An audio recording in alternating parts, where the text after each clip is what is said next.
Perfecto, ya está comenzando la grabación entonces chicos, así que comenzamos, ¿entendido? Hoy estamos trabajando la semana número 16. Recuerden que seguimos en la literatura peruana y en esta ocasión vamos a trabajar ya una corriente literaria que lo hemos estudiado desde hace varias semanas, que es el famoso vanguardismo que se desarrolló aquí en nuestro país, el vanguardismo peruano, ¿bien? A ver, contexto histórico, queridos chicos. El vanguardismo peruano, vuelvo a repetir, se inicia en el año 1922. Ajá. ¿Por qué, chicos? ¿Alguien sabe?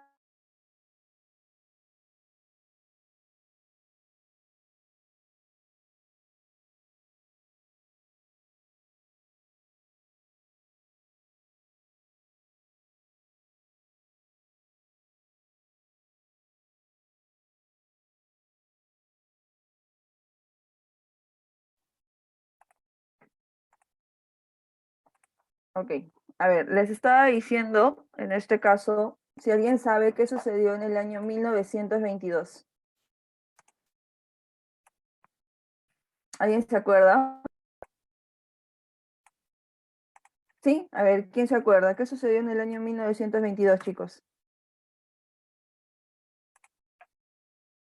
Bueno, lo que sucedió fue la publicación nada más y nada menos de la obra vanguardista Trilce,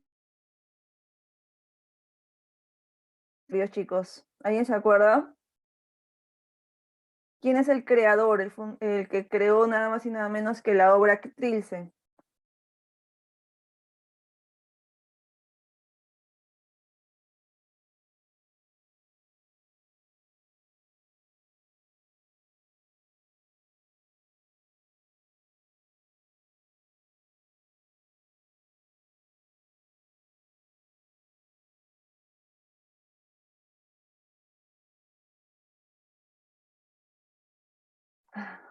Chicos, lo siento mucho, pero no sé qué está pasando con mi internet. Pero de todas maneras tengo que continuar con la clase, en verdad. Yo me siento más desesperada que ustedes, les comento, pero tengo que iniciar la clase. Ya he dado las soluciones de internet, pero parece que estoy fallando. Debemos continuar, ¿bien? A ver, seguimos. Les estaba comentando entonces que hoy estamos viendo la corriente literaria del vanguardismo, ¿entendido? Este vanguardismo, queridos estudiantes, aquí en el Perú se inicia en el año 1922, ¿entendido? En este caso, el 1922, ¿por qué? Porque se publica justamente la obra Trilce, escrita por nada más y nada menos que nuestro gran poeta peruano César Vallejo, ¿entendido? Pero vayamos primero que nada al contexto histórico. ¿Qué está pasando en esos años, en el año 1922? Pues bien, sabemos que se está dando el famoso gobierno de Augusto B. Leguía. Y ustedes deben recordar a Leguía por el famoso oncenio. Recuerden que Leguía estuvo al mando del Perú durante 11 años, ¿entendido? 11 años donde vamos a ver pues que el Perú de cierta manera se moderniza porque se está celebrando el primer centenario, ¿entendido? Donde Augusto B. Leguía pues bota la casa por la ventana, pues chicos. ¿Por qué? Porque él hace un gran evento por los 100 años de independencia del Perú, ¿entendido? Llegan muchos invitados, Lima, capital sobre todo, pues se llena de fiestas, se llena en este caso de eventos tras eventos, ¿no? Donde demuestra pues la hermosura de Lima, ¿entendido? ¿Qué más sucede en el gobierno de Leguía? Pues va a llegar más que nada va a haber la primera entrada de las empresas norteamericanas en nuestro país, ¿entendido? Es en el gobierno de Leguía donde vamos a ver que las empresas de Estados Unidos se van a instalar aquí en el Perú y vamos a ver pues que estas empresas más que nada se van a ocupar en extraer la materia prima de nosotros, los peruanos, ¿entendido? Ahora, ¿qué sucede? Sucede pues que se dice que Augusto B. Leguía le dio mucha cabida a las empresas norteamericanas, tanto en la minería, en la agricultura, en la energía eléctrica y todo lo demás, pero dejó de lado lo que era la esencia del desarrollo del país. Por eso es que en el gobierno de Leguía, les cuento, pues va a tener dos grandes detractores, dos partidos que van a ser los que van a ir en contra del gobierno de Leguía, como es el partido del APRA, que en esas épocas pues el APRA tenía convicción porque estaba sumando nuestro amigo Víctor Raúl Haya de la Torre, ¿entendido? Y por otro lado tenemos el Partido Comunista, el Partido Socialista, donde vamos a ver pues a un gran personaje que es nuestro amigo el Amauta, ¿entendido? Mariátegui. Ambos, Víctor Raúl Haya de la Torre como Mariátegui, van a ir siempre juzgando y criticando el gobierno de Augusto de Leguía. ¿Por qué? Porque vamos a ver que en ese gobierno la parte del interior de nuestro país, entendido, sobre todo las provincias, ya están teniendo problemas, entendido. Hay varias situaciones de crisis económica que el gobierno de Leguía no se ocupa porque él se está centrando mucho en Lima y el acceso a las empresas norteamericanas, ¿bien? Entonces, en ese contexto del gobierno de Leguía, vuelvo a repetir, van a crearse dos corrientes literarias. Por un lado, el vanguardismo, que lo vamos a estudiar hoy, y en el interior de nuestro país se está dando el indigenismo, ¿entendido? A ver, como les estaba mencionando, dentro de los detractores de Augusto B. Leguía, pues tenemos a José Carlos Mariátegui, que como ustedes deben saber es el famoso Amauta, ya que fue el fundador de esta revista, la revista Amauta, ¿entendido? Además de fundar el Partido Socialista Peruano, ¿entendido? Ahora, ¿qué sucede con la revista Amauta? Pues esta revista más que nada se enfoca en desarrollar una crítica a los gobiernos de ese entonces, pero también darle pase a lo que es una puerta a la cultura peruana, ¿entendido? Vamos a ver que la revista Mauta hace muchos análisis sobre la sociedad, sobre la cultura, sobre el arte del Perú, sobre la literatura peruana. Y todas estas, pues, José Carlos Mariátegui lo escribía en su famosa revista Amauta. Pero también hay que señalar que José Carlos Mariátegui pues tiene otra obra mucho más importante que son los 7 ensayos de la realidad peruana, ¿entendido? Donde vamos a ver que en esos 7 ensayos, más que nada lo que hace José Carlos Mariátegui es hacer un análisis de la realidad nacional, pero desde la perspectiva comunista, desde la perspectiva socialista, ¿entendido? ¿Por qué, Miss? Lo que pasa es que Mariátegui tuvo la oportunidad de viajar en este caso a Europa, ¿entendido? Y en Europa, pues, en esas épocas sí se tenía muy en claro qué era el capitalismo, qué era el socialismo, y de esos viajes, pues, él aprendió un poco más del comunismo. Por eso es que cuando llega al Perú, empieza a hacer todo este análisis, toda esta crítica social, cultural y todo lo demás que le estaba mencionando, y lo vamos a ver más que nada reflejada en los siete ensayos de la realidad peruana, donde definitivamente vamos a ver un carácter de denuncia social y de protesta, ¿entendido? Como bien dice su nombre, son 7 ensayos, queridos chicos. Vamos a ver que, por ejemplo, el primer ensayo va a hablar de la economía del Perú, definitivamente. En el segundo ensayo va a hablar del indígena, que como ustedes se están dando cuenta, ya hay varios autores que lo han ido mencionando. En el tercer ensayo va a hablar sobre la tierra. ¿Por qué la tierra, Miss? Lo que pasa, queridos estudiantes, es que Mariátegui, al igual que varios autores de estas generaciones, se dan cuenta que el indígena que trabaja la tierra al final no le pertenece, sino que es la tierra de otro, es la tierra del hacendado, la tierra del norteamericano, la tierra del rico, que se lo apodera, pero ¿a costas de qué? A costas del sacrificio del indígena, del peruano. Luego, en el cuarto ensayo, por ejemplo, va a hablar de la educación en el Perú, donde lamentablemente nos dice pues que esta educación es una educación muy dogmática, una educación muy tradicionalista. ¿Por qué?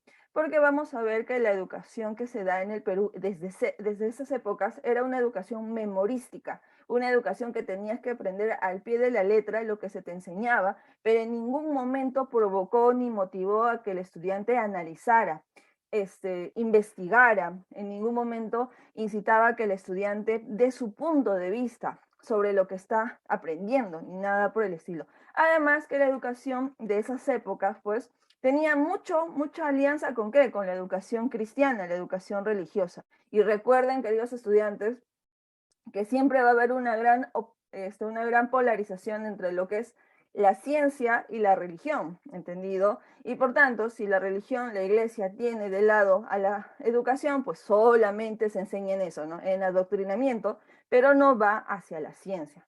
Bien, eso Mariátegui nos lo dice en su cuarto ensayo. En el quinto ensayo, pues habla de la religión, ¿no? La religión católica, sobre todo, que se daba aquí en el Perú. ¿Qué habla de la religión Mariátegui? Pues simple y directo, ¿no? Que la religión católica, sobre todo la Iglesia Católica, se ha interferido muchas veces en el desarrollo social de nuestro país, ¿entendido? Lamentablemente la Iglesia Católica siempre ha tenido poder y sobre todo ha tenido influencia de nuestro desarrollo social, de la política, de la sociedad, y que justamente al ver que esta Iglesia Católica tiene poder en estos ámbitos sociales y políticos, es que no hay un desarrollo, no hay un progreso, porque la Iglesia siempre se inmiscuye en temas que no le competen.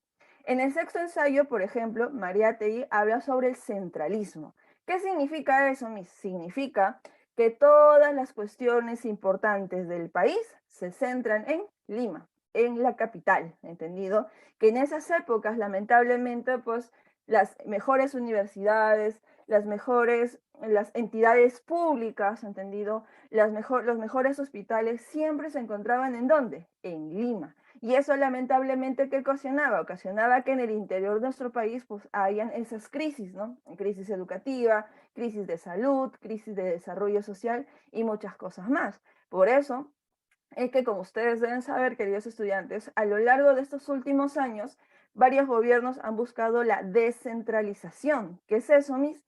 Que pues en este caso todas estas cosas que tiene Lima también pues tengan las provincias de nuestro país, para que de esa manera se rompa con un centralismo y sobre todo pues haya un desarrollo emergente tanto en la capital como en las provincias. ¿Bien? Y en el séptimo ensayo, queridos estudiantes, y es la razón por la cual estudiamos a Mariátegui, es que él habla sobre la literatura peruana, ¿entendido?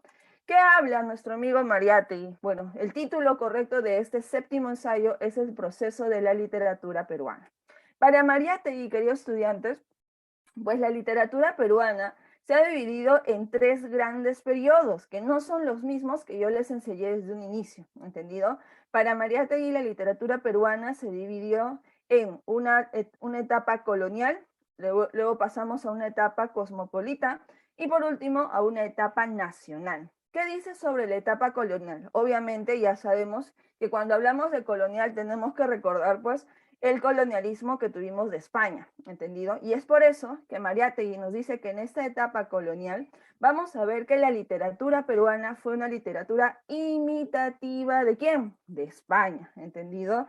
Ahí recordemos pues todos nuestros casi 300 años de colonialismo, que los escritores, por ejemplo, los cronistas sobre todo, y ahí recordemos a Garcilaso de la Vega, por ejemplo, los cronistas españoles, tenían pues el estilo renacentista, barroquista de los autores españoles, los autores del siglo de oro, ¿entendido? Por lo cual Mariátegui critica que obviamente al tener el colonialismo aquí en el Perú definitivamente no había literatura peruana, sino había una literatura imitativa de España. ¿Pero qué sucedió? Luego de la proclamación de la independencia, según Mariátegui, aún no hemos creado una literatura peruana, sino que, sí es cierto, dejamos de imitar a España, pero luego, ¿qué hicimos? Hicimos una imitación de otros países, más que nada de Francia. Por eso es que ya dejamos de ser solamente una imitación de España y ahora pasamos a imitar a varios lugares del mundo. Por eso es que nuestra literatura se convierte en una literatura cosmopolita, sobre todo, como les mencionaba, la literatura de Francia. Y ahí debemos recordar, por ejemplo, en este caso, al modernismo, que como ustedes saben, el modernismo latinoamericano tiene influencia ¿de dónde? Del simbolismo francés, Francia. Luego vimos el posmodernismo. El posmodernismo, vuelvo a repetir, tiene influencia del simbolismo francés. Y ahora que vamos a estudiar el vanguardismo, recuerden, el vanguardismo, ¿dónde nace, queridos chicos? Nace en Francia, ¿entendido? Entonces, vuelvo a repetir, dejamos de ser imitación de España, pero ahora pasamos a ser una imitación de Francia, otro país europeo. Por lo cual, Mariátegui nuevamente recalca que hasta ahora no hemos creado una literatura netamente peruana. ¿Bien? Por eso es que Mariátegui nos habla de un tercer periodo, de una tercera etapa, que debería denominarse la etapa nacional. Cuando, según Mariátegui decía, pues cuando nosotros realmente hagamos una literatura propia, una literatura nacional, una literatura donde hable y refleje lo que es la realidad de nuestro país, es ahí donde recién podríamos hablar de una literatura nacional. Y para Mariátegui, esa literatura nacional, esa etapa nacional, se podría desarrollar a partir del indigenismo, porque el indigenismo, obviamente, que va a tener protagonista al indígena, va a ser justamente un personaje de nuestra cultura. Y donde dicho sea de paso, vamos a ver todo lo que aborda ser indígena, todas las características, la cosmovisión andina del indígena. Por tanto, cuando hablemos del indigenismo, según Mariátegui, recién ahí estaríamos abordando la etapa nacional. ¿Entendido, chicos? Entonces, esa es la razón por la cual a Mariátegui lo enseñamos o enseñamos en la literatura. ¿Por qué? Porque vuelvo a repetir, él escribió sus 7 ensayos de interpretación de la realidad peruana y sobre todo hace una crítica a la literatura peruana en nuestro país. Por eso dice aquí, ¿no? Declaro sin escrúpulo que traigo a la exégesis literaria todas mis pasiones e ideas políticas. ¿Entendido? Muy bien. Entonces, ya sabiendo quién es Mariátegui y sobre todo ya sabiendo que estamos en los años 1900, vayamos ahora sí a trabajar la corriente literaria que nos toca el día de hoy, que es el vanguardismo peruano. Pregunta, queridos chicos, y ahora sí les pido participación de ustedes para yo también tranquilizarme un poco porque no se me pasa el susto del internet. Pregunta, ¿cuál es siempre la palabra clave del vanguardismo? A ver, ¿alguien se acuerda? Cada vez que hemos estudiado vanguardismo, queridos chicos, ¿cuál era su palabra clave? Uy, no están. ¿Qué pasó? Ajá, muy bien. Nuevas innovaciones, innovar, casi, casi. Comienza con la X. ¿Cuál era? muy bien, Muñoz. Nada más y nada menos que la experimentación. Claro que sí, perfecto. Pregunta, queridos chicos, ¿qué era experimentar?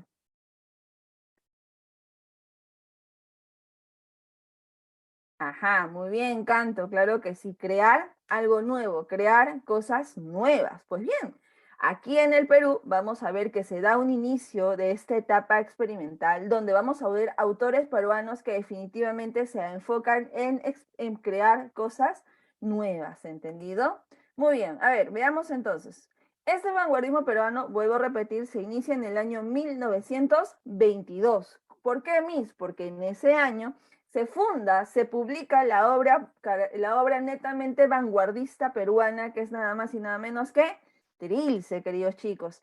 ¿Quién lo escribió Trilce? Justamente nuestro gran poeta peruano César Vallejo. ¿Entendido? Con la publicación de Trilce se inicia el vanguardismo en el Perú. Bien, a ver, de hecho, características fundamentales. Si hablamos de vanguardismo, siempre tenemos que tomar en cuenta que va a haber un rechazo a lo tradicional, ¿entendido? Vamos a ver aquí que el afán experimentalista, el afán de crear cosas nuevas, pues rompe con lo tradicional y lo deja de lado, ¿entendido? Y esta experimentación lo vamos a ver más que nada en la estructura, en la forma. ¿Por qué? Porque vamos a ver que la poesía ya no tiene esa forma tradicional de un verso debajo de otro, sino que ahora rompe, puede haber una poesía con formas, una poesía deforme, pero al fin y al cabo es poesía. Pero una característica con la cual podríamos señalar que ya no es solamente una influencia europea, sino que también tiene algo de identidad peruana, es que el vanguardismo también hace una revaloración de la cultura andina, ¿entendido? Vamos a ver poemas que hablen sobre el indígena a pesar de ser un poema vanguardista, ¿entendido? ¿Quiénes van a enfocarse en la experimentación, en romper con lo tradicional, en la forma y toda la cosa? Pues aquí tenemos los representantes. Por un lado tenemos a Carlos Oquendo de Amat con sus famosos 5 metros de poemas que, queridos estudiantes, él es literal. Él creó un poema así, totalmente horizontal, que justamente tiene esos 5 metros de poesía, ¿entendido? Donde vamos a ver que esta forma de tener 5 metros es porque justamente él se enfocó mucho en el cine, ya que él quiso generar una cinta de película donde en cada imagen pues hay una poesía, ¿entendido? Aquí les muestro algunas fotos de esa obra de 5 metros de poesía o de poemas, donde si se dan cuenta pues vemos claramente un cambio en la forma, ¿no? Vemos, si se dan cuenta, pues que las palabras o los versos no están escritos en orden, sino están escritos por un lado y luego por otro. Hay palabras que, por ejemplo, están escritas en vertical, ¿entendido? O como en esta, que si se dan cuenta, están escritas, pues, de forma descendente. También vamos a ver la inserción de términos en inglés para que de esa manera se rompa, pues, con el lenguaje, ¿entendido? Para de esa manera vamos a ver, pues, que la poesía tiene ese tono, esa forma experimental, ¿bien? Luego tenemos a nuestro amigo Martín Adán. Él es el famoso autor de La Casa de Cartón. Luego tenemos a César Moro con La Tortuga Ecuestre y a Emilio Adolfo Westphalen con Las Ínsulas Extrañas, ¿bien? Un detalle muy importante, queridos estudiantes, es que deben recordar que cuando hablamos del vanguardismo, hablamos del hermetismo, ¿entendido? Hermetismo. Pregunta, ¿qué era el hermetismo, queridos chicos? ¿Alguien se acuerda?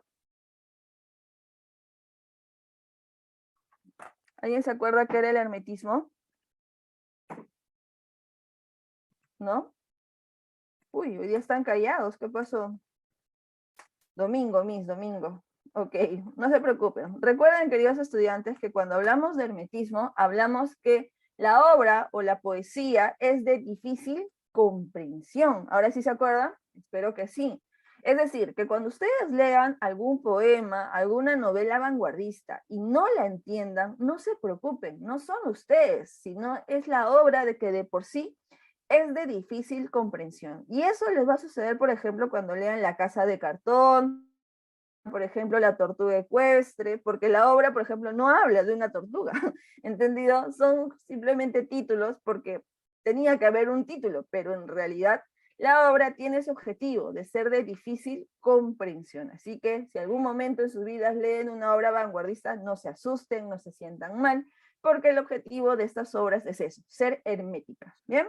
Muy bien, pero hoy, queridos estudiantes, vamos a hablar del más importante, pues, de este vanguardismo peruano, que es nuestro amigo César Vallejo, ¿entendido? Hablar de Vallejo, queridos estudiantes, es justamente dedicarnos todo este tiempo que tenemos de clase, ¿bien? Primero que nada, hay que señalar que César Abraham Vallejo Mendoza nació, pues, justamente en Santiago de Chuco. ¿Dónde queda eso, mis? Queda justamente en el departamento de La Libertad, en la zona sierra de La Libertad, ¿entendido? Y ahí pues vivió toda su etapa de infancia, queridos chicos. Ahora, ¿por qué te menciono que él vivió en Santiago de Chuco, en la provincia perdón, en la zona Sierra de la Libertad? Te lo menciono porque vamos a ver que Vallejo desde muy niño conoce y está en contacto directo con la comunidad de indígenas. Por tanto, vamos a ver que él está viendo, está conociendo la realidad de los indígenas de su zona. Por tanto, cuando él empieza a hacer literatura, pues vamos a ver claramente que esa literatura la va a manifestar y va a plasmar esa realidad del indígena que ha ido conociendo, ¿entendido? ¿Cuándo fallece? Pues en el año 1938, no aquí en el Perú, queridos chicos, como ustedes saben, César Vallejo fallece en Francia, ¿entendido? Y lamentablemente sus restos se encuentran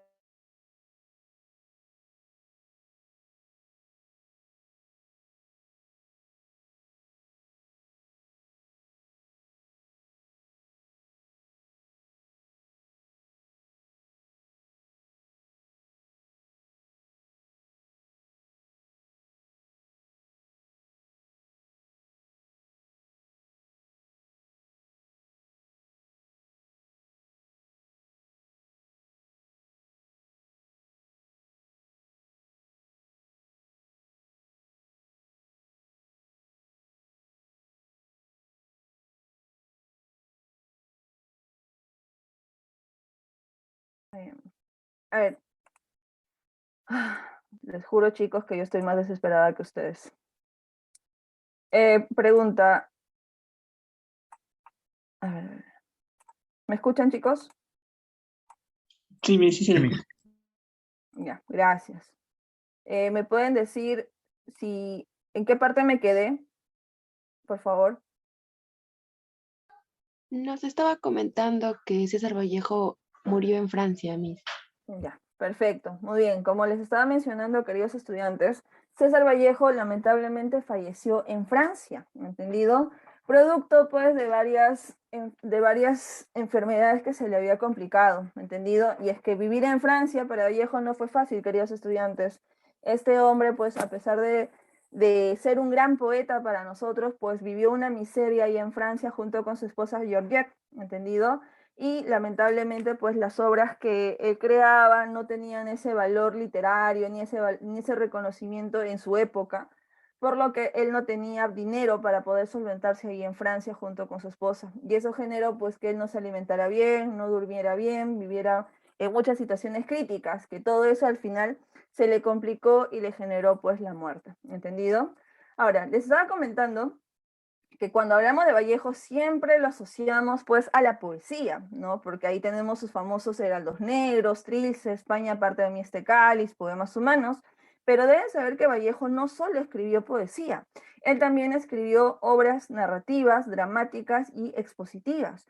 Por ejemplo, en el género narrativo tenemos la novela El Tungsteno, queridos chicos. ¿Qué es el tungsteno, Miss? El tungsteno, como ustedes deben saber, es un elemento químico, ¿entendido? Que se encuentra justamente en las minerías. Pues bien, lo que hace Vallejo en esta obra, por ejemplo, es contarnos la realidad de aquellos que trabajan en las minas del interior de nuestro país y cómo es que lamentablemente por la búsqueda de este elemento químico o este elemento precioso, pues había muchas muertes de indígenas, ¿entendido? Luego, en el famoso cuento Paco Yunque, yo supongo que ustedes habrán leído Paco Yunque en algún momento de su vida, deben saber pues que Paco Yunque nos habla pues de la discriminación racial sobre todo. ¿Por qué? Porque nuestro querido Paco Yunque, que es un niño sumiso, un niño indígena, lamentablemente es abusado. ¿Por quién? Por Humberto Grieve, que es el hijo del hacendado.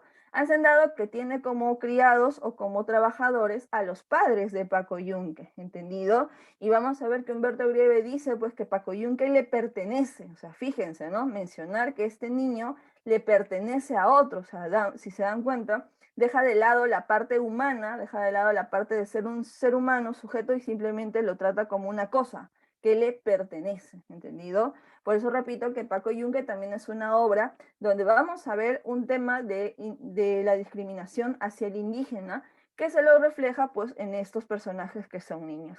¿Qué más? Tenemos también obras de género dramático como Colacho Hermanos, Lockout y también un ensayo de nuestro amigo Vallejo que se llama Contra el secreto profesional. Pero como les repito, si estudiamos a Vallejo siempre es por la gran innovación en la poesía que él desarrolló. Por eso vamos a trabajar y vamos a abordar la poesía vallejiana, que así también se llama.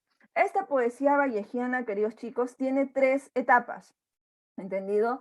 Una etapa modernista, donde vamos a tener los heraldos negros, una etapa vanguardista, donde ahí vamos a tener su obra más importante que es Trilce, y una etapa de compromiso social con España, aparte de mí este cáliz, y poemas humanos. Antes de iniciar cada una de las etapas, hay que señalar pues que la etapa de compromiso social, anoten por favor, es una etapa póstuma. ¿Qué quiere decir? Que es una etapa que Vallejo ya no estuvo en vida y que por tanto la publicación de estas 2 obras más que nada se debe gracias a su esposa Georgette Philippard, que luego se pasó a llamar Georgette Vallejo, ¿entendido? Ella es la que va a publicar estas obras que corresponden a la etapa de compromiso social. Bien, entonces aclarando eso, vayamos pues con la primera etapa de Vallejo, que es la etapa modernista, ¿entendido? ¿Por qué etapa modernista, Miss? Pues recuerden lo que estudiamos la clase pasada. Vamos a ver en la poesía de Vallejo la presencia de la musicalidad, la presencia del exotismo, que son características modernistas, así como también la presencia de los versos alejandrinos, que como ustedes deben saber, pues esos versos que tienen 14 sílabas, que lo desarrolló el modernismo, ¿entendido? Otra característica que podemos encontrar en esta etapa modernista justamente es lo andino, ¿entendido? La temática andina, que Vallejo, vuelvo a repetir, lo conoce y también lo plasma dentro de su literatura, ¿bien? Dentro de esta etapa modernista, pues la obra cumbre es justamente Los Heraldos Negros, queridos estudiantes.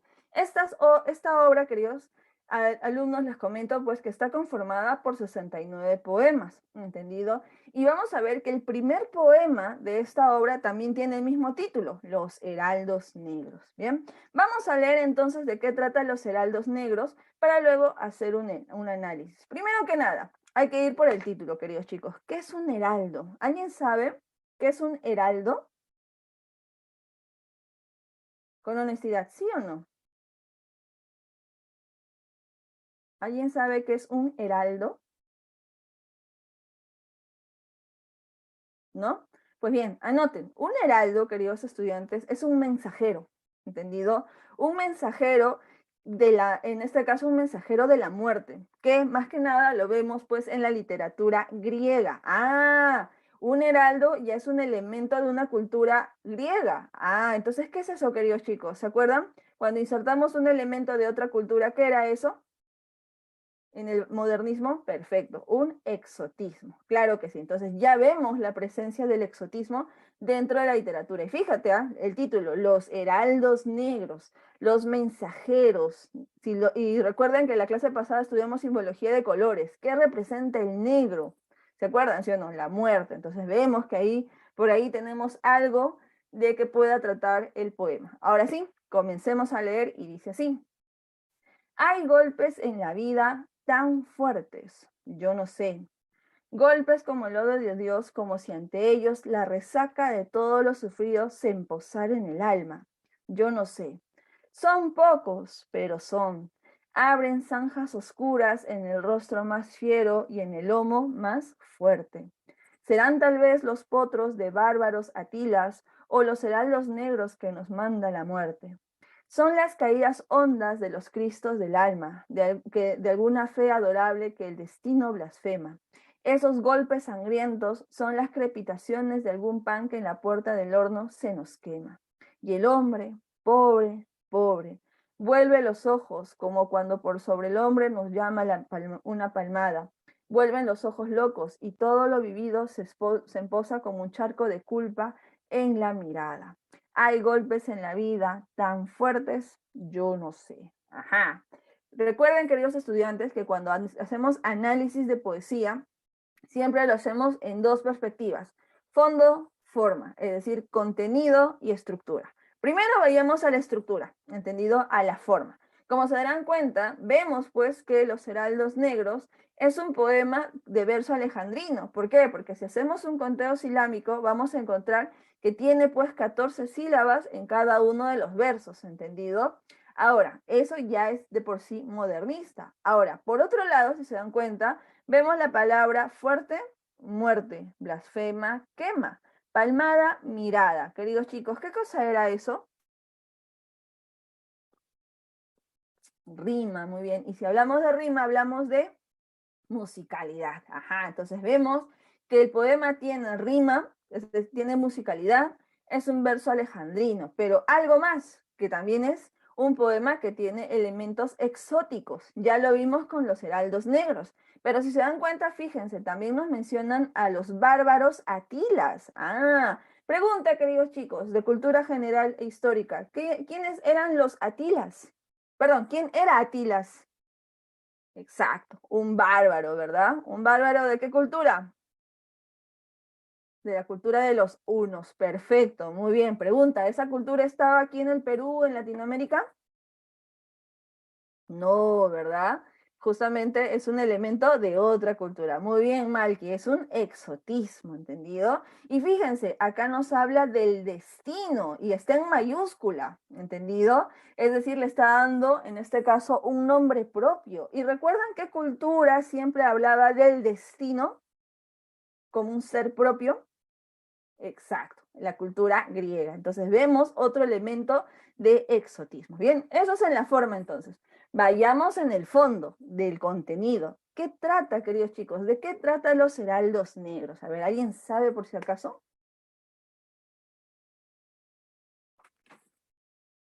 ¿Alguien sabe de qué trata Los Heraldos Negros?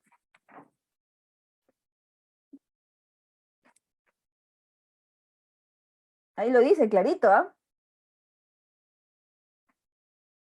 Sobre la muerte del hombre y el sufrimiento. Ya, interesante.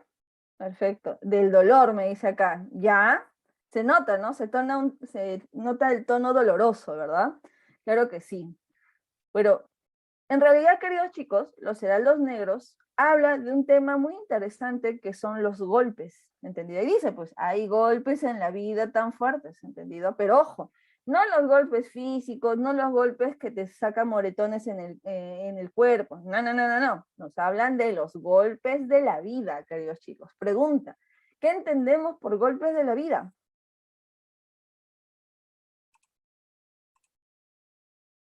¿Qué serán los golpes de la vida? ¿Ustedes cómo lo entienden? Ajá, las adversidades que el hombre pasa en la vida, las circunstancias difíciles, los momentos dolorosos. Exacto, queridos chicos, exactamente, ¿entendido? Cuando Vallejo nos habla de los golpes de la vida, nos habla de eso, de esos momentos dolorosos para el ser humano, de esos momentos donde lamentablemente puede ser por un fracaso, por una decepción, por una pérdida, ¿entendido? Para Vallejo esos son los golpes de la vida. Y fíjense cómo inicia, ¿no? Hay golpes en la vida tan fuertes. Yo no sé. ¿Por qué yo no sé, Miss? Bueno, ese yo no sé, más que nada, nos hace recordar la semana 4 de clases. ¿Se acuerdan que cuando hablamos de los sentimientos, hablamos que estos son individuales, son personales? Pues bien, ese yo no sé, más que nada se refiere a que cada uno siente un dolor de forma diferente. Por tanto, si yo quiero saber y sentir lo que siente el otro, no puedo, no lo sé, ¿entendido? ¿Por qué? Porque vuelvo a repetir, cada persona sufre y siente el dolor de forma diferente, ¿entendido? Ejemplo claro, imagínense que hoy día tu tóxica termina contigo, ¿no? Para algunos, esa ruptura amorosa no le duele tanto, pero a otros puede que les duela mucho, ¿entendido? Por eso es ese yo no sé, porque, ¿cómo se puede? Porque la intensidad del dolor es diferente en cada uno, ¿entendido? Por tanto, yo no sé cuánto te puede doler a ti, como me puede doler a mí tal situación, ¿entendido? Ahora, ¿qué nos dice Vallejo sobre estos golpes de la vida, sobre los fracasos, las desilusiones, las pérdidas quizás que podemos vivir a lo largo de nuestra vida? Pues dicen que son golpes como el odio de Dios, o sea, fíjense, ¿no? Fíjense la intensidad que nos habla Vallejo, señalándonos pues que es como el golpe, como si fueran un golpe que el mismo Dios nos manda, ¿no? Que es como si ante ellos la resaca de todos los sufridos se emposara en el alma, dice, o sea, ¿dónde al final se guardan todos esos dolores, queridos chicos, esas pérdidas, esos sufrimientos, esos golpes de la vida? En el alma, dice Vallejo, ¿entendido? ¿Qué más nos señala? Son pocos, pero son, es decir, no es necesario que toda nuestra vida estemos sufriendo, no es necesario que toda nuestra vida recibamos dolor tras dolor, pérdida tras pérdida, fracaso tras fracaso, no es necesario. Simplemente van a haber momentos en nuestras vidas que esos golpes son certeros, esos golpes se dan, entendido, que son inevitables, por eso dice, son pocos, pero son, ¿bien? ¿Qué más nos señala? ¿No? Que estos golpes abren zanjas oscuras. ¿Qué es una zanja, queridos chicos? Una zanja es un huequito, ¿verdad? Un hueco que se abre en la tierra, ¿verdad? Dice, abren zanjas oscuras en el rostro más fiero y en el lomo más fuerte. ¿Qué quiere decir eso, Miss? Pues quiere decir que, no, que en este caso los golpes los recibimos todos, queridos chicos, ¿entendido? Todos en algún momento de nuestras vidas vamos a tener eso, vamos a tener golpes, vamos a tener momentos dolorosos, ¿entendido? Que hasta la persona más fría, que hasta la persona más fuerte, aquella persona que dice jamás, yo nunca voy a pasar eso, también le pasa, ¿entendido, chicos? También le sucede, ¿bien? Nadie se libra de esos golpes de la vida, porque al final son parte de eso, son parte de nuestras vidas, ¿entendido, chicos? Ni el que dice, no, yo no sufro, a mí no me pasa nada, ni el más frío de los fríos se salva, queridos chicos. Todos en algún momento de nuestras vidas vivimos esos dolores, esos golpes de la vida, ¿entendido? ¿Qué más? Por eso dice, ¿no? Y el hombre, pobre, pobre, o sea, pobre de nosotros, los seres humanos, que tenemos, pues, esta posibilidad de sufrir, ¿no? Esa posibilidad de tener golpes en la vida, ¿entendido? Y que nos dicen, ¿no? Vuelven los ojos locos y todo lo vivido se emposa como charco de culpa en la mirada. Como ustedes deben saber, queridos chicos, los ojos, siempre que dicen los ojos son la ventana del alma, ¿entendido? Y mediante los ojos nosotros podemos ver cómo está una persona, si está bien, si está mal, si por dentro está sufriendo, si por dentro está tranquila, etc. Los ojos son la ventana del alma, queridos chicos. ¿Bien? ¿Hay golpes en la vida tan fuertes? Yo no sé. Ahora, no quiero terminar esta obra, por si acaso, desanimándolos, diciéndole que ustedes van a sufrir. No. Quiero terminar este análisis de este poema, que es muy interesante si se dan cuenta, con dos reflexiones. La primera, vuelvo a repetir, parte de nuestra vida es tener esto, ¿no? Los golpes de la vida, ¿entendido? Que pueden presentarse de diversas maneras, ¿entendido? Vuelvo a repetir, un fracaso, una decepción, una pérdida, ¿entendido? Vamos a vivir todos esos, ¿bien? Ahora, como es parte de la vida, la pregunta del millón es, ¿qué tenemos que hacer nosotros, los seres humanos, cuando vivamos esos golpes de la vida? ¿Qué tenemos que hacer nosotros? ¿Sumirnos en el dolor? ¿Ahogarnos en nuestra tristeza? ¿Entendido? ¿Hundirnos en la depresión? ¿O qué tenemos que hacer ante esos golpes de la vida? Los leo. Perfecto, muy bien.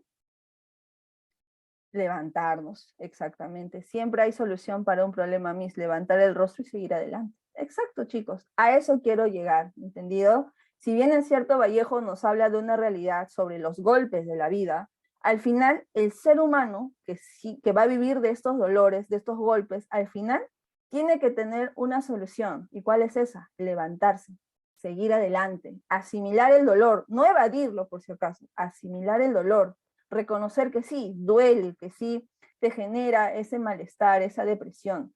Pero luego que tú lo asimilas, lo entiendes, ¿qué tienes que hacer luego? Levantarte y seguir avanzando. ¿Se acuerdan de los caminos de la vida que estudiamos la clase antepasada? No me acuerdo bien.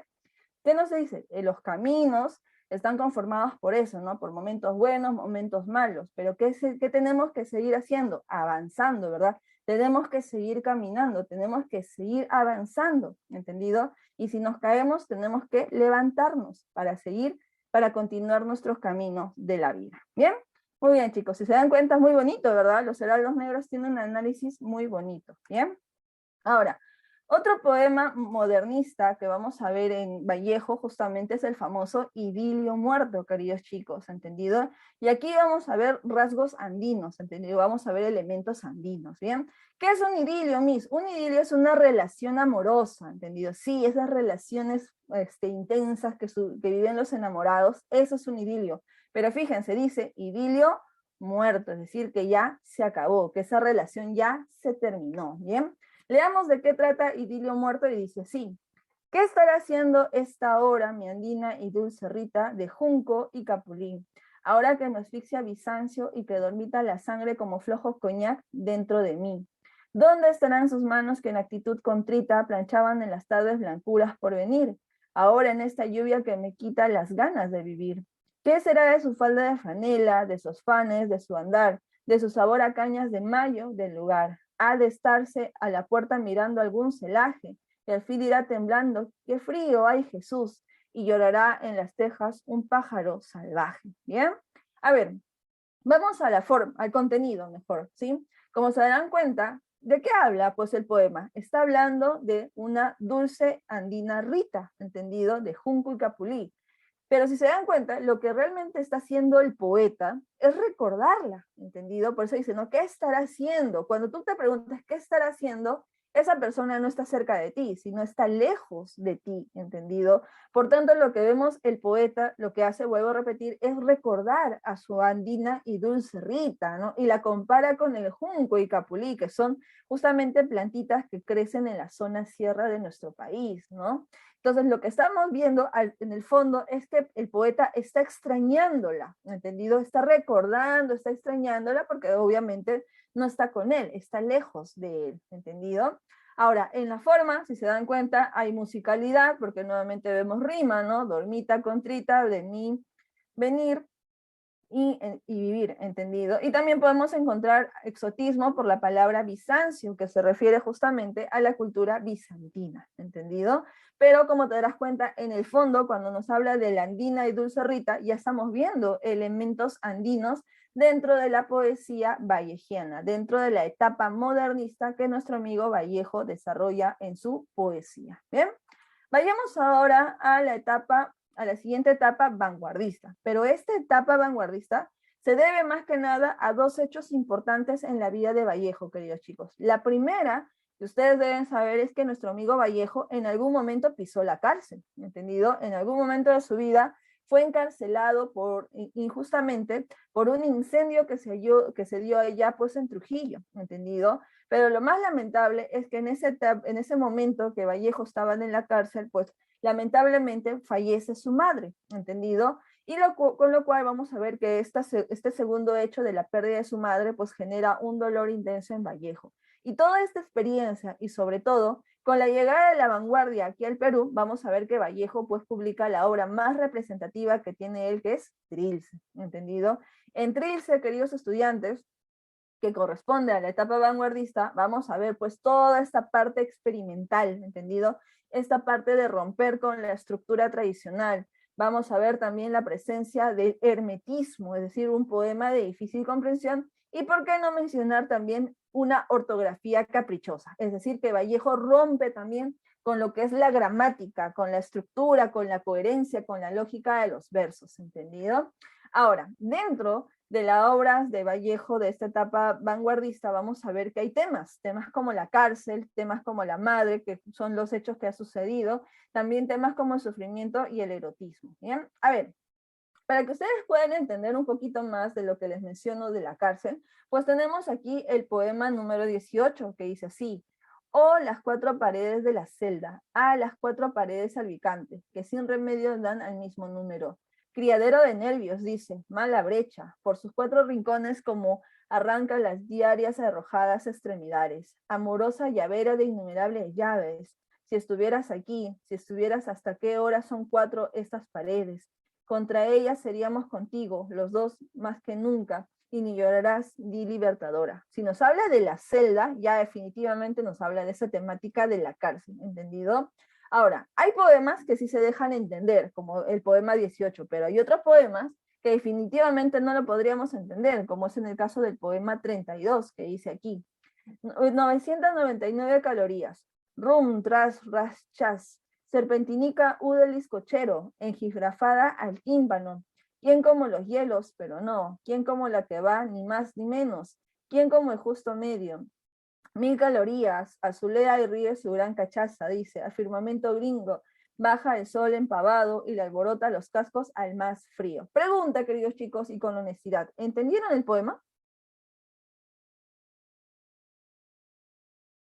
El poema 32, ¿lo entendieron?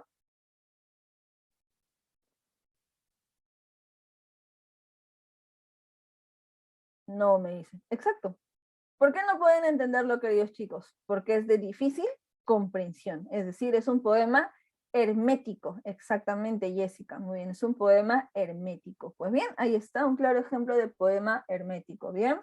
Ahora, hay otros poemas que en este caso, pues vamos a ver que también tienen un tono erótico, como por ejemplo el poema número 13 que dice, sí, pienso en tu sexo. Sí, en su sexo. ¿Entendido? Simplificado el corazón, pienso en tu sexo. Ante el lijar maduro del día, palpo el botón de dicha, está en razón, y muere un sentimiento antiguo degenerado en seso. Pienso en tu sexo, surco más prolífico y armonioso que el vientre de la sombra, aunque la muerte concibe y pare de Dios mismo, oh conciencia. Pienso sí en el bruto libre que goza donde quiere, donde puede, oh escándalo de miel de los crepúsculos, oh estruendo mudo, odum mod neustre. Si se dan cuenta, estruendo mudo lo escribió al revés, ¿entendido? Entonces ahí vemos una temática erótica y si se dan cuenta también vemos la presencia de una ortografía caprichosa, ¿no? Si se dan cuenta, escribió al revés estruendo mudo, donde obviamente rompe pues con la gramática, porque definitivamente eso no sería correcto. Entonces, la etapa vanguardista de Vallejo, queridos estudiantes, vuelvo a repetir, es una etapa definitivamente experimental, hermética, con este quiebre de las estructuras, este quiebre de la gramática, ¿bien? Por último, debemos señalar pues que con la publicación de Trilce, Vallejo pues llega a ser conocido a nivel nacional y también a nivel internacional, ¿entendido? Y eso le va a dar posibilidad de viajar ¿a dónde? A Francia, queridos chicos, ¿entendido? Y en Francia vamos a ver que encontró el amor, porque se casó con una francesa llamada Georgette Philippard, que luego pasaría a tener el apellido de su esposo, que es Georget Vallejo, ¿bien? Además de Francia, hay que señalar pues que él también tuvo la posibilidad de viajar a España. Y cuando viajó a España, queridos estudiantes, vamos a ver que allá se está viviendo una guerra civil, ¿entendido? Y vamos a ver que Vallejo presencia pues esta guerra civil que se está viviendo en este lugar, y es por eso que él empieza a cambiar de chip, es decir, empieza a sacar o cambiar su estilo vanguardista a la de una etapa de compromiso social. Por eso es que Vallejo empezó a crear varios poemas donde habla sobre la guerra, sobre la humanidad, sobre la fraternidad, sobre la solidaridad y muchas cosas más, pero son poemas que, como les dije, Vallejo no logró publicar porque lamentablemente él falleció, y es por eso que la misión de publicarlo lo va a tener su esposa Georgette Philippart, y vamos a tener pues dos grandes obras de esta etapa de compromiso político, que es España, aparte de mí este cáliz, y Poemas humanos, donde vamos a ver que ya no hay un lenguaje experimental, sino al contrario, un lenguaje sencillo, un lenguaje cotidiano, un lenguaje fácil de entender, y vamos a ver que ahí claramente habla sobre los temas de la muerte, la guerra y la solidaridad. Dentro de España, aparte de mí este cáliz, pues tenemos el famoso poema llamado Masa, ¿entendido? Que dice así: al fin de la batalla y muerto el combatiente, vino hacia él un hombre y le dijo: no mueras, te amo tanto. Pero el cadáver, ay, siguió muriendo. Se le acercaron dos y repitiéronle: no nos dejes, valor, vuelve a la vida. Pero el cadáver, ay, siguió muriendo. Acudieron a él 20, 100, 1000, 500.000, clamando tanto amor y no poder nada contra la muerte. Pero el cadáver, ay, siguió muriendo. Le rodearon millones de individuos con un ruego común: quédate, hermano. Pero el cadáver, ay, siguió muriendo.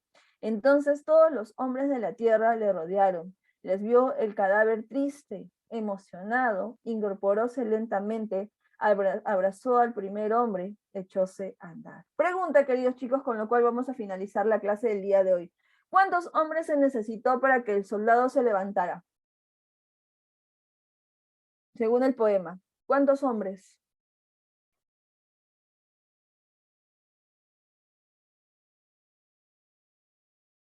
Todos, exactamente, todos los hombres de la tierra, ¿entendido?